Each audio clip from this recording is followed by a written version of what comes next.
I just came across some facts that pretty much prove XRP is about to vanish from exchanges, and when that happens, it could create one of the biggest supply shocks we've ever witnessed in the crypto world.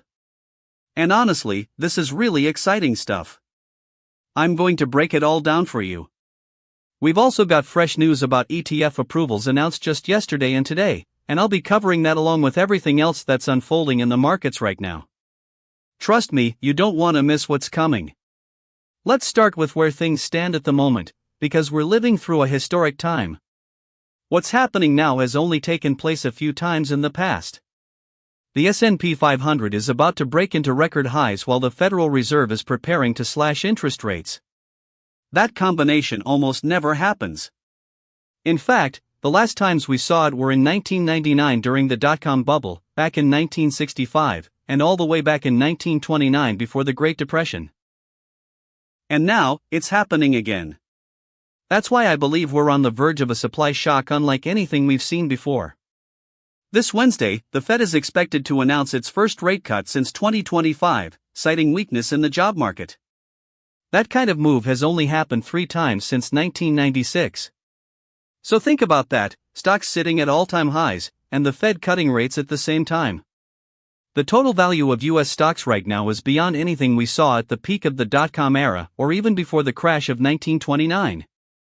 But this time, things are different, because the economy is still posting strong GDP growth at 3% annually, inflation is running at 3.1% higher than the Fed's long-term goal, and unemployment is ticking higher.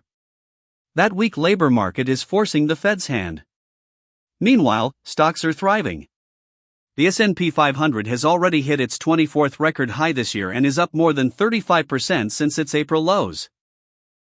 And now with rate cuts coming in, the rally could accelerate even further. This is the same setup we've seen before in massive bull cycles, but there's one new twist this time: digital assets. Crypto has become a real alternative to traditional currencies like the dollar, euro, and yuan, all of which are struggling with structural issues. And just today I saw confirmation that ETFs for XRP, Solana, and others are officially lined up, with September 18th marked as the deadline. We're talking about giants like BlackRock, Fidelity, Grayscale, Canary Capital, all managing trillions of dollars. These players are about to funnel serious money into crypto ETFs. And we already know what happened when Bitcoin ETFs went live: slow start, then massive acceleration. That same wave is coming for altcoins, and XRP is right in the center of it. Now let's talk about supply. XRP has gone through supply shocks before, and every time, the price moved in ways no one thought possible. Remember 2017? Retail FOMO, banks experimenting with Ripple's payment rails, and the broader crypto mania drove XRP.